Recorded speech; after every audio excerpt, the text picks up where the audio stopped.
Hello, my name is Akshat Chugh. I'm a BTech first year student at IIT Bombay. In 2017 JEE Advanced, I secured All India Rank 2. In this DKT episode, I would like to give you some tips for last minute strategy for JEE Main and JEE Advanced. Let's start with maths. The books I personally used for maths, I used the Singed series. For all the topics, I used the Singed series.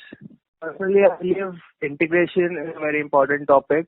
And other than that, I would say trigonometry is quite important, like because it's used in multiple places. Then probability and PNC, again, they're very similar to each other, but quite a few questions are asked every year from those topics. Other than that, let's talk about physics then. In physics, I mainly used H.C. Verma, and I solved Irodov for mechanics, and I solved D.C. Pandey for electromagnetism. Other than that, I did previous year JEE questions, and I did previous year JEE questions throughout my with every single chapter individually instead of doing it all towards the end. And then main topics in physics, rotational mechanics is a very important topic in physics because it's used everywhere and many questions are asked from that topic, and it's a difficult topic as well. It's not an easy topic. Then electromagnetism as a whole, it's all very interconnected. So even in that, I think EMI is probably the most important topic. Then heat and thermodynamics, that's a pretty important topic because it's asked in physics as well as chemistry. So if you do that topic, if you do thermodynamics properly, you'll be able to do it in physics as well as chemistry. So I would definitely put a lot of focus towards that. Optics isn't terribly important, but pretty easy topic and has a decent number of marks. So I would suggest optics as something to do. About chemistry, in chemistry, I would say physical chemistry, I personally used N. Avasthi. Apart from the most important topics in physical are, I would say, electrochemistry and ionic equilibrium, the very important topics. And organic chemistry, aldehydes and ketones, that is a very important topic. I used MS Chauhan for organic chemistry.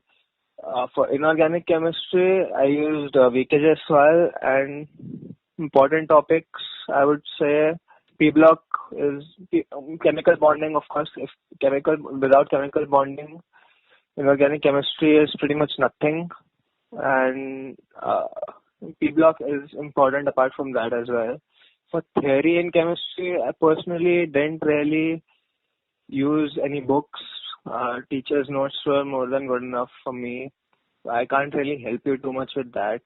Other than that, some general tips I would give to be regular in attending. If you're going to a coaching, then be regular in attending that and don't miss too many classes. My time management, I would say I managed time. It was basically, I went to school almost every day. So every day I used to go to school. Then after coming from school, I would study for a bit and then go for my class.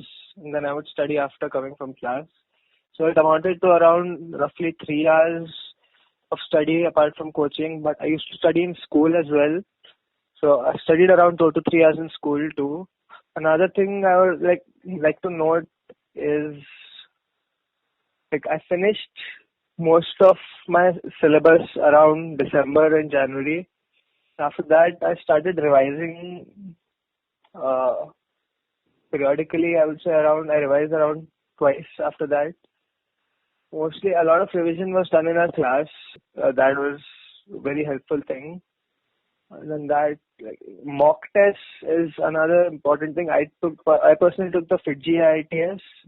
I took that as well as our own Bakliwal test series was there as well. So because of that, I used to have 2 tests every week. That was very helpful, I would say, because the mock tests really help you gauge how well you're doing. Not just how well you're doing, basically help you prepare an examination strategy and decide on how to approach a paper, and it helps you improve your temperament because you need to understand how to manage time in your exam as well, which subject to do first. And when you do the subject, how you approach it, which questions to do first. I personally did chemistry first and then maths and then physics. Looked at the whole paper. I just had a glance at the whole paper. Most of the time I would just do chemistry, maths and physics. Not exactly chemistry, maths and physics, but I would skip around a bit. Basically, if I'm doing chemistry, I'll do it in order kind of. But if I see a question, suppose I'm doing questions on the left hand side, but I see a question on the right side of the page, which is a very easy question or which I just see and I want to do it right away. So I'll just do it. I won't wait. Similarly, if I can see a maths question while I'm doing chemistry, I'll just do the maths question. Bubbling is another thing because OMR was a thing last year in advance. It's still going to be a thing this year in mains if you're planning to take offline. With bubbling, the thing I had a regular thing. Every 1 hour I would bubble. After 1 hour I would bubble all the questions I've done up to now. After 2 hours I would bubble, and then after 2.5 hours I would bubble. And then after 2.5 hours I would bubble after every question that I've solved, because in the last half hour ideally you want it to be for revision and for doing the questions that you hadn't been able to do at all. If you're not on a coaching, I would recommend at least take PLP from some institute, because it's kind of not needed, but it's very important because you need to be able to judge with something. Most books aren't exactly enough with just solving books, because you have to solve test papers as well.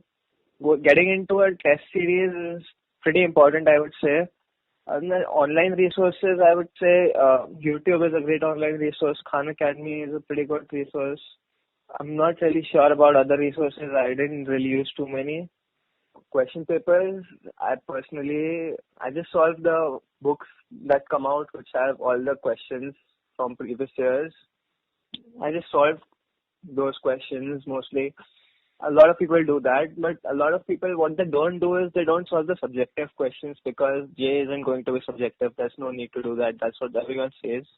But I feel like that's kind of cropping out, because subjective questions, they are very good questions and very thought-provoking questions. And I feel like everyone should do those questions, even if that's not the pattern that's going to come, but that still gives you insight into the minds of the people who are making the paper.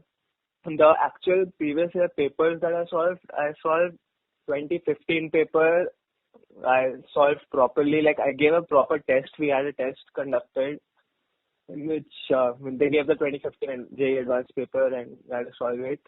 For 2016 paper, actually, they would have done that for 2016 paper as well, but we had discussed that as soon as the paper happened. So we discussed that in class, so there was really no point.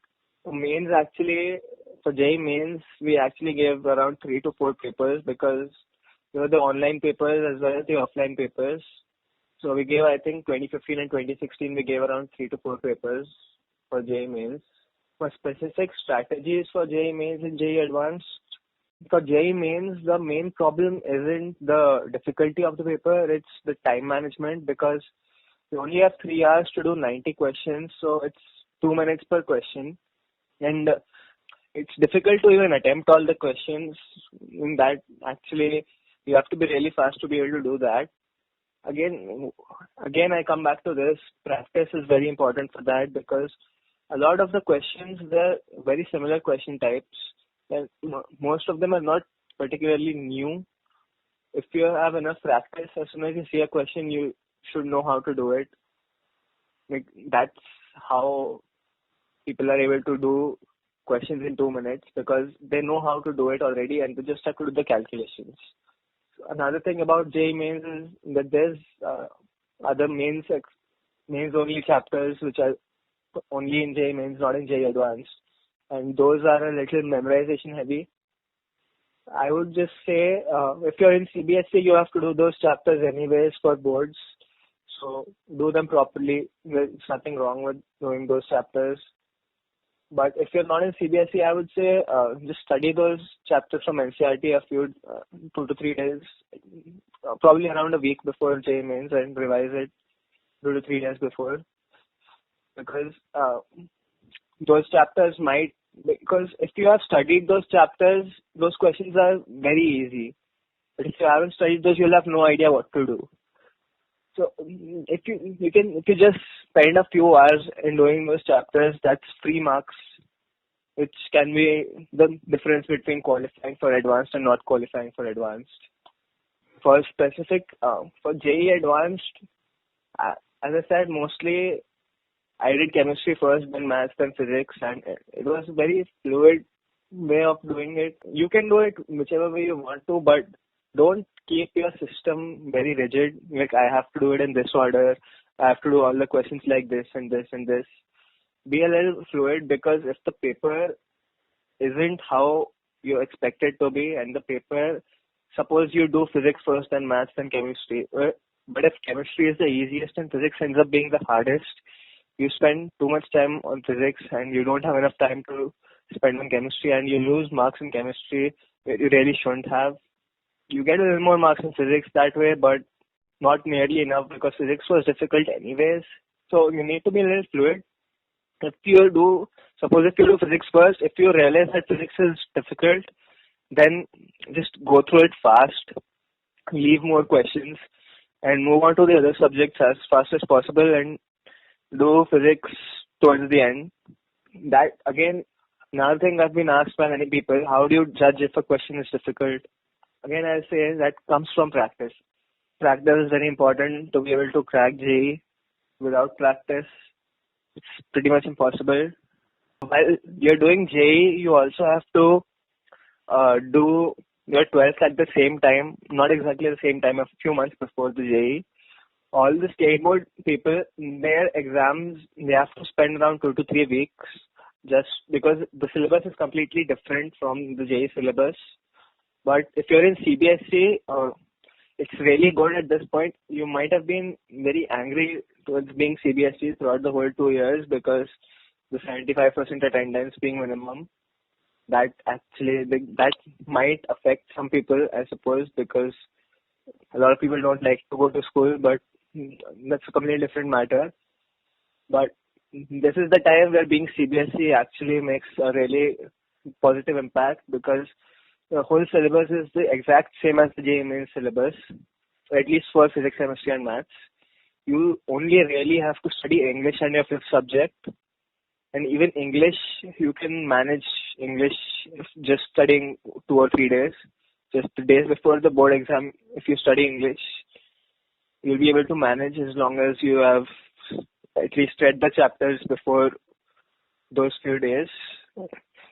You'll be able to manage English. And your fifth subject really depends.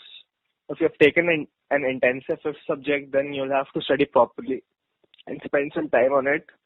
But if you've taken a relatively easy fifth subject, then you can manage. Another thing to note: after the mains has happened and after you have gotten the mains results, what happens is you have around a month and a half to prepare for advanced. At that point, you have probably already done the whole syllabus and even revised it at least once. So at that point, you just have to systematically revise everything that's in the advanced syllabus. Because what happens, because you can't really skip out on any chapters for advanced, because if you skip a couple chapters, then they might just give 3 or 4 questions out of that chapter, and you don't remember what to do in that. So just make a complete plan on how you're going to revise for each subject. During this time, you have to be willing to spend up to more than 10 hours every day, because this is the crunch time, and after JEE is over, you can do whatever you want, because 2 years you have spent on this one exam, and these are the final moments. This is the last leg of the preparation, and this is the most important leg as well, because you have to completely revise everything in around 1.5 months.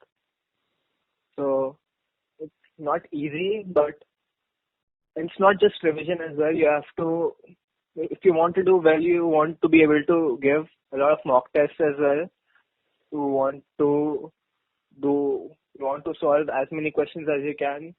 Another tip I would like to give is about social media. At some point, I was using Facebook a little more than I should have. So to just remove that, all I did is just I removed the Facebook app from my homepage. That's all I did, and that automatically reduced my usage. There's nothing wrong with deleting your app or deactivating your account. I just didn't want to do that just in case I need to access it for some reason or another. WhatsApp, I personally used WhatsApp to the very last day because WhatsApp is something that, depending on how you use it, it can be really good or it can be really bad. Because with WhatsApp, you can directly ask your teachers doubts, you can directly ask your friends doubts, you can discuss a lot of things, discuss a lot of subjects and topics. That if you use WhatsApp for those things, then WhatsApp can be really, really good. But if you just spend your whole day chatting and wasting your time, then that's a different story. In that case, you should probably delete WhatsApp from your phone. Hopefully, all these tips helped you, and all the best, everyone, for your mains and advanced. Thanks for watching. If this was helpful for you, please like and subscribe. Keep watching Daily Knowledge Track.